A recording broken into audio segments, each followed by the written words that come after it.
வணக்கம். இப்போ தான் தளபதி 2 படம் பார்த்துட்டு வெளியே வரேன். இயக்குனர் மோகன் வந்து ரொம்ப நல்லா பண்ணியிருக்காப்புல.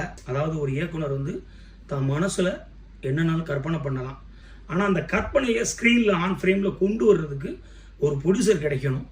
அது உண்மைக்கே அவர் வந்து கிடைச்சிருக்காரு. ஜிப்ரானுடைய ஆர்ஆர் வந்து ரொம்ப சூப்பராக இருந்துச்சு. குறிப்பாக வந்து அந்த கோனே சாங் ரொம்ப சூப்பராக இருந்துச்சு. எல்லா டெக்னீஷியனும் ரொம்ப சிறப்பாக பண்ணியிருக்காங்க. பொதுவாக கேமராமேன் வந்து ரொம்ப நல்லா பண்ணியிருக்கிறாரு.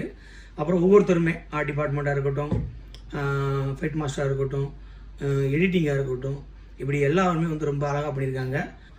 திரௌபதிங்கிற கேரக்டர் அந்த மெயினாக அடித்த அந்த ஹீரோயினி பொண்ணு அதனால நேட்டிவிட்டியாக ஒரு லட்சுமணன் பார்த்த மாதிரி ரொம்ப சூப்பராக இருந்தாங்க.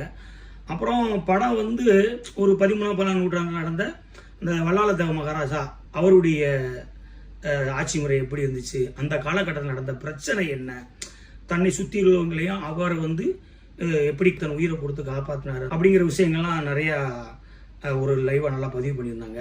ரொம்ப சந்தோஷம். இப்படி ஒரு படத்தை எடுத்த மோகன்ஜிக்கு வாழ்த்துக்கள். இந்த படத்தை கஷ்டப்பட்டு எடுத்த இந்த டீமுக்காண்டி நீங்கள் வந்து எல்லாம் தியேட்டரில் வந்து பார்க்கணும். ஏன்னா இந்த மாதிரி படங்களை நம்ம தியேட்டரில் பெரிய ஸ்க்ரீனில் பார்த்தா மட்டும்தான் நம்ம அது ஒரு நல்ல ஃபீல் பண்ண முடியும். நான் எனக்கு திருப்பி 2 பார்த்து என்ஜாய் பண்ண மாதிரியே குடும்பத்தோடு வந்து தியேட்டரில் வந்து பாருங்கள். நன்றி.